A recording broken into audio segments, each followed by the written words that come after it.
Hello all, James here. I've tried to record this video 3 times, and I ended up just rambling, and I'm almost I'm almost a bit shell shocked, quite frankly. I can't believe, because I've interviewed him numerous times.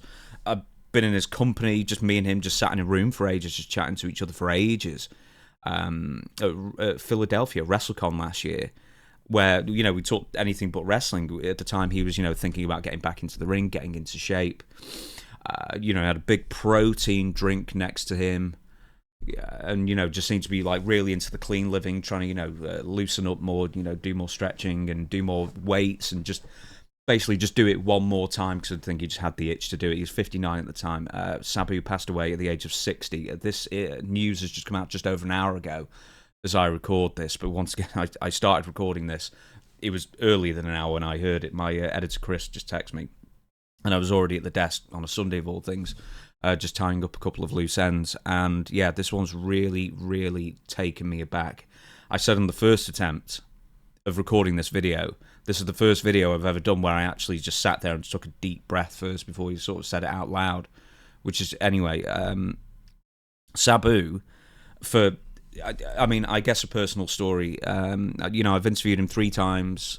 I remember the first time he was in West Virginia for Moose, Appalachian Championship Wrestling, who has been so wonderful, sorting me out with so many interviews over the years.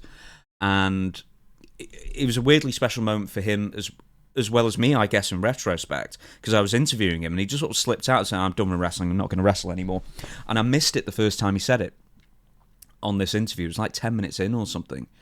And then, this is 3 years ago, I think this was in 2021. And then he said it again. And then I sort of said, "Just to clarify, you saying you're retired, you're done?" And weirdly, he announced his retirement publicly while I was doing an interview. I guess this was something that he had been thinking about, and I just got lucky enough to catch that news. And he was 57 at the time. I think he must have been 57 or 56 at the time when he announced his retirement. And in the later years, he was doing a lot of indies still, but he was very much slowing up. His partner, Melissa Coates, she was Super Genie, his manager, had passed away a couple of years earlier, and he was really devastated by that. And it's one of those things where I tiptoe around and say, "Would you mind asking for some memories?" And he went, "No, absolutely. I want to talk about her as much as I humanly can. Everyone should know about her." He was really, really affected by that, as I'm sure we all would be in his position. Once again, it's just it was a real privilege. Not just interviewing him, but just before the interview, and we just sat there for ages chatting. My personal story is, or the funny story is that the night before he was going to be inducted into the Indie Wrestling Hall of Fame, they'd announced him, and he just didn't go. And for whatever reason, he just didn't want to that day. I heard a couple of different reasons. The reason he gave me was different to the reason maybe a bit different to the reason he gave publicly, but I just know he didn't want to do it. But I always found it funny that he still turned up for my interview the next day, and sat and had a good chat and everything, once again about everything. But weirdly enough, about Lebanese food as well, because I love Lebanese food, and he was telling me all the stuff that, all the stuff that he loved to eat as well. So a tiny bit of a connection, I guess, on that thing. But, once again, I'm rambling, because I really don't know what to say, because I'm just sort of really, really taken aback by this. I'm going to go through a couple of career things, I guess, with Sabu. But, his career basically ended a few weeks ago. He had a match at the age of 60, wearing a white suit, in a hardcore match, where he ends up. The big clip that went around was that he, took a huge fall into barbed wire. I'll do some career stuff. Starts in around 85, trained by his uncle, the original Sheik, Ed Farhat. Trained very hard, trained the old school way, along with Rob Van Dam, who's also trained around the same time, and they would be paired up, as opponents and as a tag team for the rest of, their respective careers. Before we get into FMW, and one thing that's been said about Sabu is that he is the man more than anybody else in modern professional wrestling who should have made way more money than he did. And a lot of it was just a weird confluence of circumstances. The first one, I guess, he turned down just from a moral standpoint, was in 1993 with the World Wrestling Federation, the WWF at the time, where Vince McMahon, Sabu did a couple of dark matches, and Vince McMahon really, really liked him. But once again, Vince being Vince, he wanted to tweak things, and Sabu at the time just wasn't having it, and Vince wanted to bring the Iron Sheik, instead of Sabu's uncle, the original Sheik, to be his manager and, tweak a couple of other things. And Sabu basically turned down something like $250,000 a year deal for 3 years or whatever it might have been, because he just thought that'd be a complete betrayal of what he was. So, if nothing else, huge moral fortitude, I guess, to stand up for what you believe in, especially when that much money's being waved at you. He made his name in FMW, Frontier Martial Arts Wrestling, where you got all the thick scars doing all the barbed wire matches and all the other hardcore stuff. Although ironically, I think this was in one of the interviews, or he maybe just told me afterwards, I can't remember, that he said the one thing he wouldn't do was thumbtacks, push pins, whatever you want to call them. He just said, they don't look very good to me, I don't want to try them, which is crazy, because he's been in barbed wire matches, but there's one thing that was too far for him, I guess. But FMW, he really made his mark there. Yeah, that's the point I was going to make, was that there's very few wrestlers out there in modern wrestling who can say that they changed the game.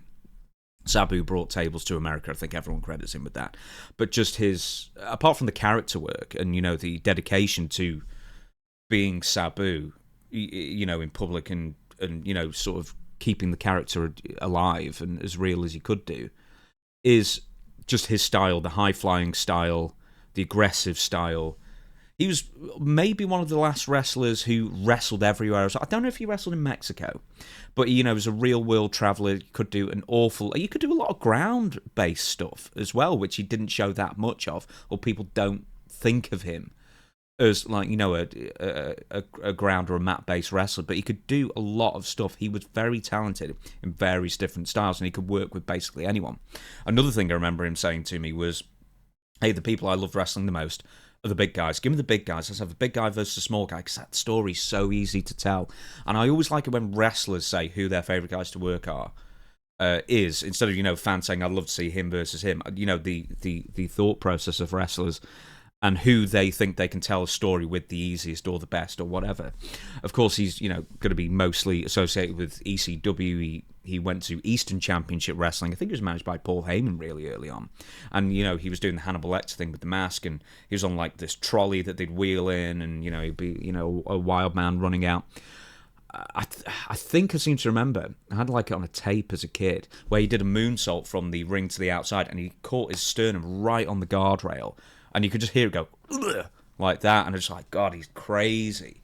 And, he's one of the most, it was ECW, he's one of the most extreme wrestlers there.